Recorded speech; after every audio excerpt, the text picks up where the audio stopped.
Si quieres, comencemos. Bueno, Laura. bueno, qué lindo tener esta nueva oportunidad de encontrarnos. Eh, la convocatoria es precisamente para que podamos hablar, intercambiar y sumar información y estrategias para acompañar a los niños en esta infancia con rasgos y características de altas capacidades. Sabemos o no lo sabemos hasta que no estamos inmersos en la temática, Hija, que las estrategias y acá que hay se utilizan dentistas, en pero estos no sé si niños no son psicólogos. las mismas que en el resto de los niños, Ser se ¿no? llama. Y que Pueden muchas utilizar. veces intentamos muchas cosas porque nada nos No, funciona. Entonces, poder estoy encontrarnos con esperando que otras me atienda el familias que dentista acá, pero es entienden de qué primera vez que estamos vengo acá. hablando es muy liberador, ¿no? Adiós. Como ya saben, tengo 2 hijos con altas capacidades. Uno de 21 ya es un hombre, ¿no? Un hombre en estos tiempos donde siguen siendo adolescentes, y otro de 17, que como le digo al más chico, que está en la edad del pavo eterna, ¿no? Él sigue haciendo chistes, sigue corriendo, sigue haciéndole cosquillas a los compañeros. O sea, tener altas capacidades no siempre significa, esto hablo como mamá, ¿no? No me gusta ponerme en un lugar de saber, sino en un lugar de compartir experiencias con ustedes. Tener altas capacidades no es siempre mostrar saber más de algo, ¿no? A veces los comportamientos de los chicos, de las chicas, de los niños, de las niñas, suelen ser bastante dispares a los que solemos esperar, ¿no? Esto tiene que ver con la disincronía, ¿no? Recuerdo cuando mi hijo más chico estaba en sexto de primaria. Yo estoy en la provincia de Buenos Aires, no estoy en la capital, y en provincia de Buenos Aires, sexto de primaria es el último año. En cambio, en capital, si viajo 40 minutos, tenés séptimo grado, ¿no? O sea, hay un año más. ¿Bien? Bueno, mi hijo en sexto grado quería seguir jugando a la mancha, seguir corriendo, seguir jugando a un montón de cosas que tenían que ver con lo motor. Siempre fue un chico que se movía mucho, cuando la mayoría del resto de los compañeros ya tenían noviecitas.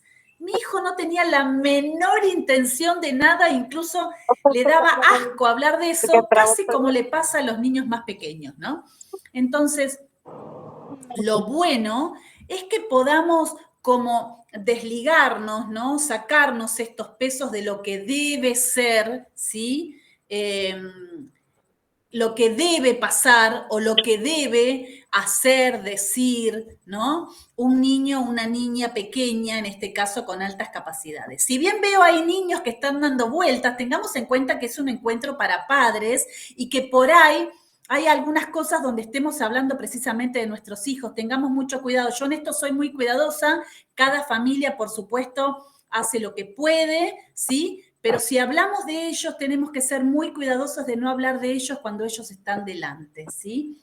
En el caso que se pueda, ¿sí? Tratemos de que esto sea posible y si no, seamos como muy cuidadosos cuando hablamos, porque ellos son muy sensibles y captan todo. Esto ustedes lo saben como papás. Bueno, traje una presentación, a ver si puedo compartir. Es algo muy corto, pero bueno, lo que quería era compartir algunas particularidades. Ahí tú voy, también me preguntabas. ¿sí? Bien. Y la temática que acordamos con la gente del instituto es precisamente hablar de mitos y desafíos en estas infancias con altas capacidades. ¿Cómo acompañamos desde la familia? No sé si ustedes también se habrán dado cuenta que si bien hay poca información y poca formación para acompañar a las infancias con altas capacidades, hay menos información y menos formación para acompañarnos a nosotros como papás y como mamás, ¿no? Todo el mundo nos dice, por lo menos a mí me pasaba, a ver, díganme ustedes por ahí si también les pasa, si quieren pueden escribir en el chat. Pero como empezó la charla, Vamos a tener, por supuesto, momentos de intercambio, ¿no? no tenía A mí me verificado. decía mi hijo mayor, se portaba horrible, pobrecito, es un amor ahora, ¿no? Y es un señor, como digo yo, pero se portaba horrible.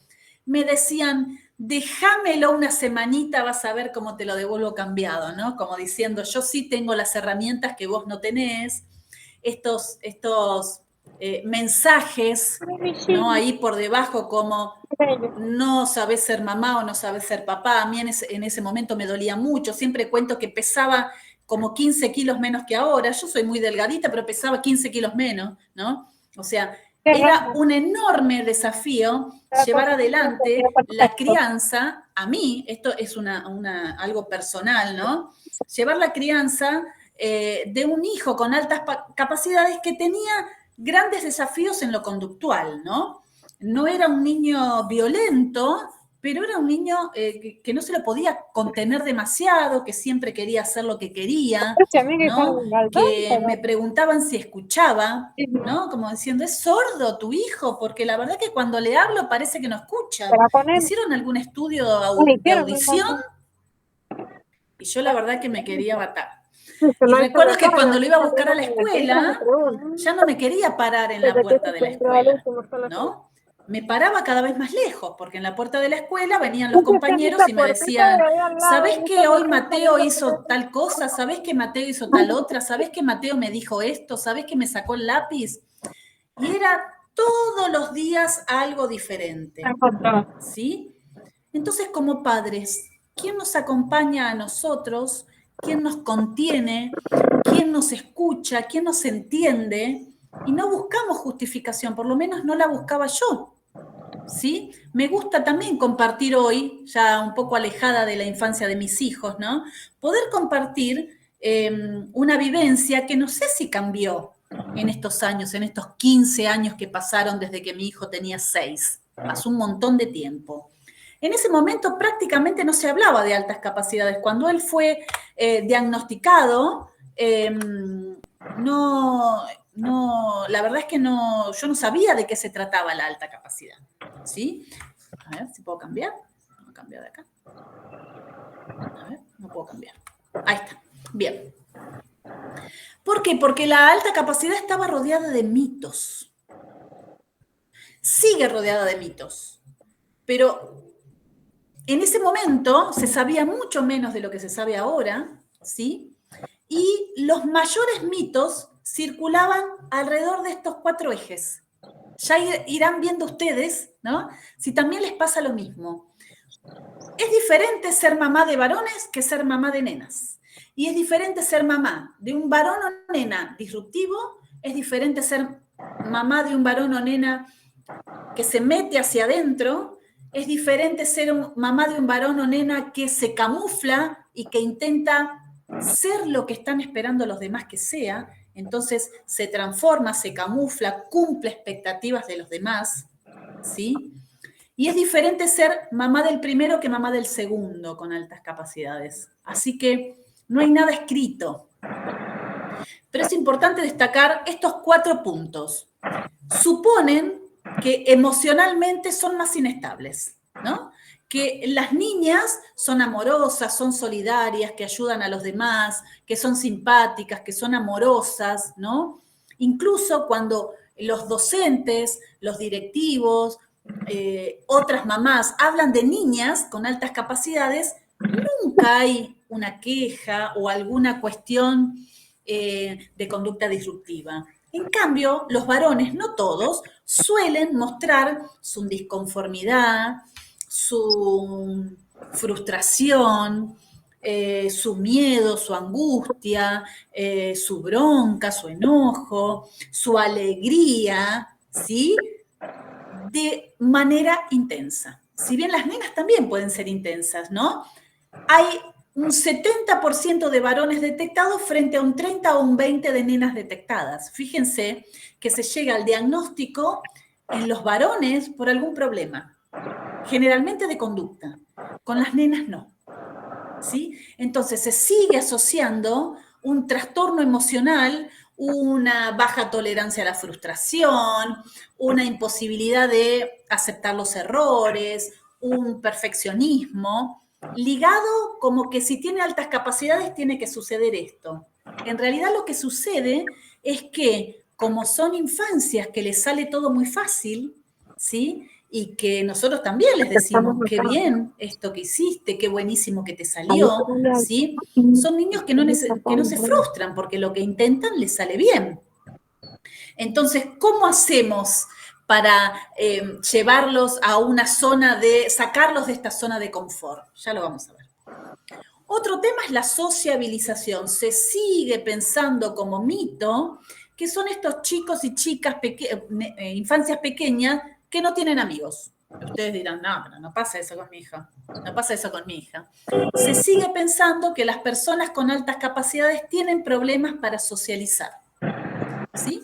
Se sigue pensando que les cuesta, que no pueden expresarse, que cuando tienen que vincularse no saben cómo proceder, que no saben gestionar. Bien. Otra palabra que ustedes sabrán que yo no la uso, es la palabra inteligencia. ¿Qué se espera?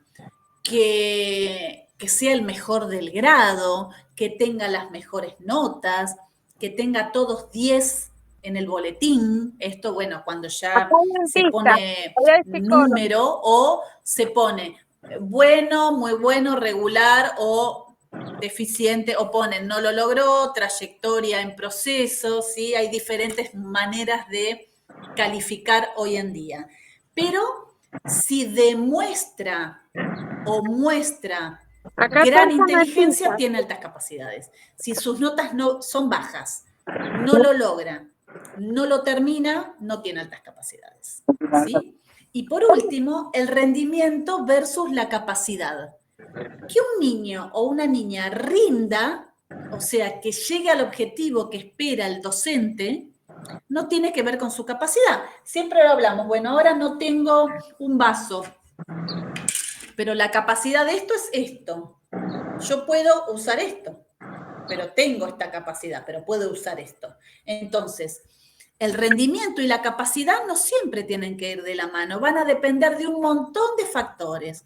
Las ganas que tengo, si me motiva, si puedo prestar atención, si me sentaron con la seño porque estuve molestando todo el día o me estuve quejando o estoy aburrido, entonces me sientan con la maestra para que no moleste, para que me quede quieto, me aíslan de mi amigo, como con mi amigo o con mi amiga conversamos mucho, nos separan, o como hay una gran fusión entre estas dos nenitas o estos dos nenitos, mejor los separo para que aprenda a tener otros amigos. Es una locura todas estas cosas que pasan.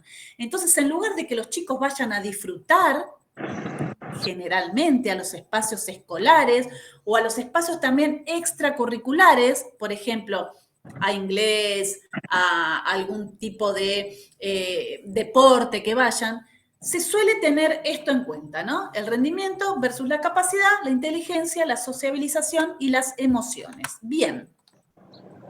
Ahora, cuando hablamos de habilidades socioemocionales, ¿de qué estamos hablando? ¿Cómo se expresan las emociones? Y acá podemos encontrar un enorme abanico, pero generalmente la expresión emocional de las personas con rasgos y características de altas capacidades es intensa. ¿Qué quiere decir esto? Si sienten alegría, se van a mostrar eufóricos. ¿Cómo lo expresan los padres o lo pueden expresar las seños? Se descontrola, dicen. O dicen la palabra crisis, ¿no? Que es una palabra que se aplica desde la psiquiatría, ¿bien? Entonces es bastante fuerte que digan tuvo una crisis. ¿Qué fue lo que le pasó? Se tiró al piso y empezó a patear todo. O no paraba de llorar y se pegaba en la cabeza. O gritaba, gritaba, gritaba cada vez que me quería acercar, calmarla o calmarlo y abrazarlo. ¿Qué es lo que pasa con las emociones de estos niños? Suelen ser intensas y todos los estímulos que llegan, ¿sí? Visuales, auditivos, verbales, sensoriales y que provocan emociones, son como un bombazo. Siempre digo lo mismo, es como pum, pum, pum, pum, pum. ¿Vieron esas fiestas electrónicas que cuando escuchamos o que pasa un auto que tiene muy fuerte los parlantes, sentimos como un golpeteo, aunque la música no esté fuerte, pero sentimos ese boom, boom, boom. El estímulo hace eso cuando llega a nuestro cerebro. Entonces, lo que para el resto de las personas puede pasar desapercibido, como siempre digo, que alguien le frunza el ceño, que le haga así, o que le diga, te dije basta, o que lo agarre de la mano. Hay niños que dicen, me lastimaste, porque lo agarran de la mano. O me quebraste un hueso, porque lo agarra la mamá del brazo. O me gritaste, porque le habló con firmeza. ¿Qué dicen los adultos que están alrededor? Qué exagerado. La verdad que miente. Acá tenemos que tener en cuenta que el niño o la niña siente intensamente. Entonces, cuando expresa la emoción, va a intentar expresarla de esa manera casi desmedida como la siente. No es que mienta. Para el niño, para la niña, esa manera que le agarraron la mano, por ejemplo, que mamá en el supermercado le dijo, vení acá, porque hay mucha gente. Entonces mamá asustada agarra la mano y le puede decir, me quebraste un hueso, ¿no? Estas maneras como exageradas es la máxima amplitud que puede tener, ¿sí?, la aguja, ¿no? Entonces, lo vamos a ver exagerado nosotros, pero esto no quiere decir que el niño no lo sienta así. Esto es un punto de partida que lo tenemos que tener en cuenta. Por eso puede haber berrinches, que nosotros lo podemos tomar como un berrinche excesivo, por eso puede haber agresividad, o sea, cuando queremos ir a agarrarlo, bueno, cálmate, ¿cómo puedo calmar a un niño? Hoy me decía una seño, yo intento abrazarlo y él me pega. Yo pensaba dentro mío, ¿no? Y la verdad es que si yo estoy enojada con alguien y me viene a dar un abrazo y yo le quiero dar una patada, porque si estoy enojada con alguien, yo lo que quiero es que esa persona me suelte, ¿no? Con los niños pequeños no se tiene en cuenta la necesidad. Nosotros los adultos intentamos, bueno, no llores más, ya pasó, por esa pavada llorás, bueno, vení, te doy un abrazo, esto se terminó. Bueno, te peleaste con el amigo, dale un beso, dale la mano, dale un abrazo, basta, esto ya pasó. Y para el niño es absoluto lo que está pasando. Y esto es lo que no se llega a entender. Ahora, separemos el entendimiento de justificar. Nosotros no vamos a justificar que esto le pasa porque tiene altas capacidades. Vamos a entender que esto le pasa porque tiene altas capacidades y vamos a poder trabajar en lo mal llamado control emocional. ¿Por qué pongo control emocional y pongo los signos acá de preguntas? Porque la emoción no se puede controlar. La emoción se siente y es la parte más básica de nuestro cerebro. Habrán escuchado que tenemos 3 cerebros, ¿no? Bueno, los hombres de las cavernas, ¿sí?, sentían hambre, iban a buscar comida.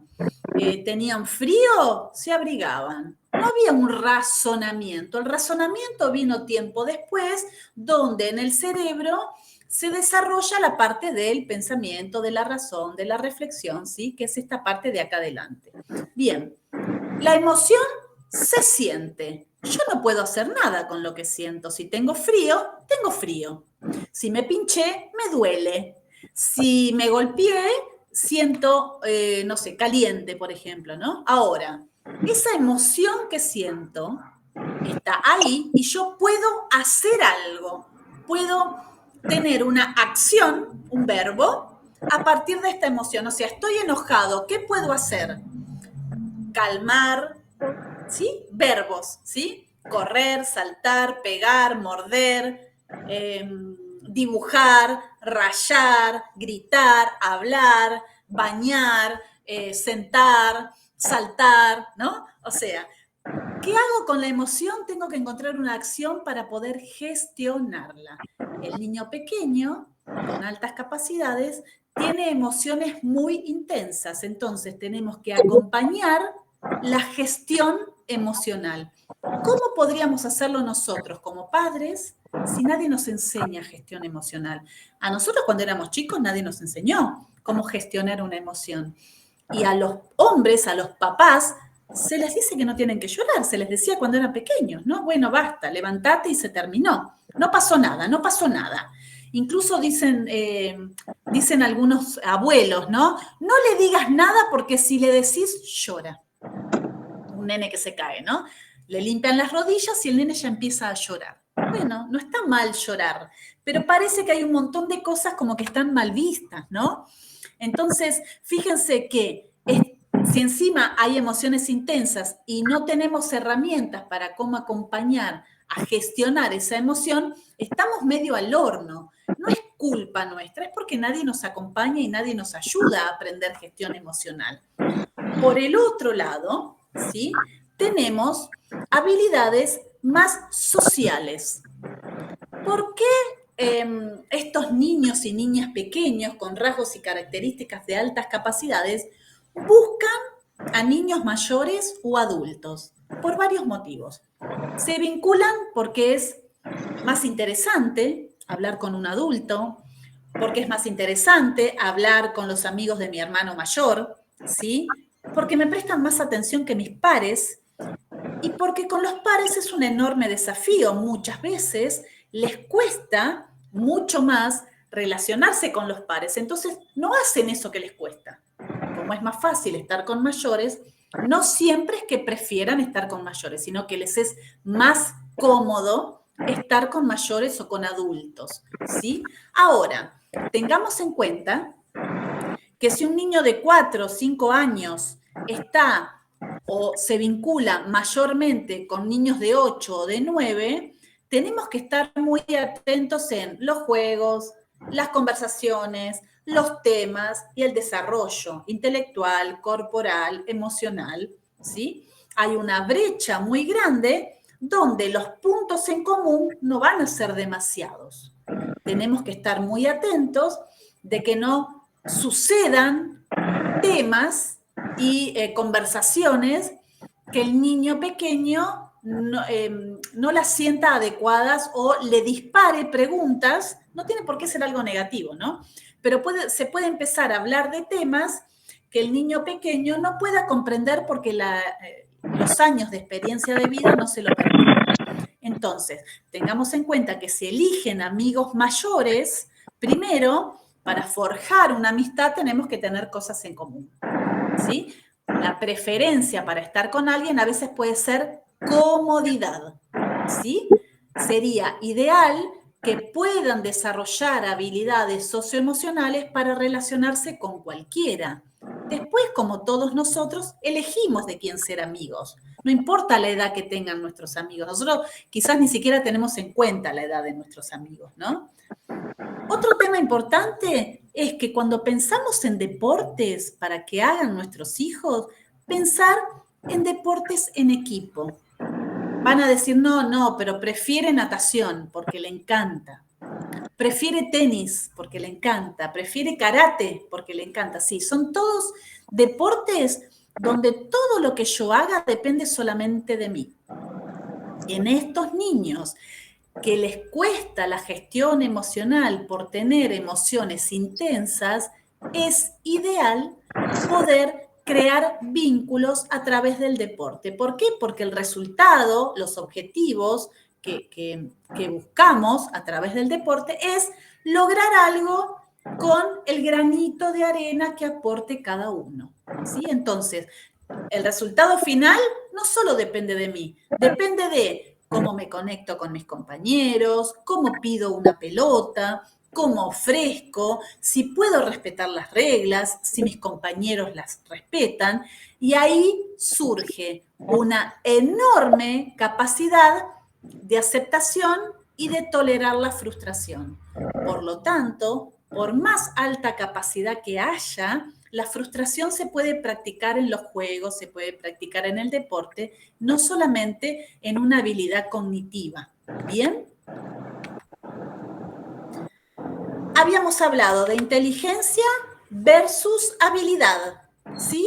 Hablemos de inteligencia como una capacidad de adaptarse y de resolver, ¿no? De saber más que el otro, ¿no? ¿Qué es lo que solemos escuchar en las escuelas? Hay mejores o su boletín es un 10. Entonces, ¿qué más podemos hacer si tiene un 10? o tiene todos 10.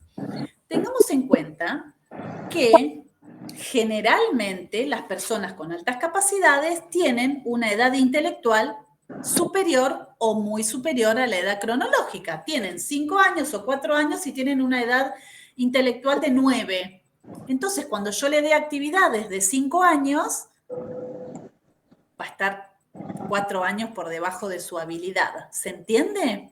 Entonces, si yo no apuesto a darle actividades motivadoras, que lo saquen de su zona de confort, que le pidan mayor concentración, que le pidan más atención, que le pidan retener más en la memoria, aunque no sea tan novedoso, tan motivante o tan divertido, siempre va a tener 10 porque va a estar rindiendo por debajo de su capacidad. Cuando yo lo foguee y lo saque de su zona de confort, quizás su boletín no sea un 10, pero va a empezar a adquirir un montón de herramientas que los van a ayudar a desarrollar mucho más sus habilidades y sus capacidades.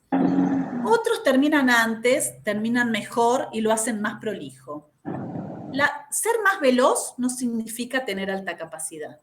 Puedo tener alta capacidad y terminar último, pero el resultado que obtengo es mucho mejor que si me hubiera apurado, ¿sí? O sea, puede ser que se destaque para sí mismo, ¿no?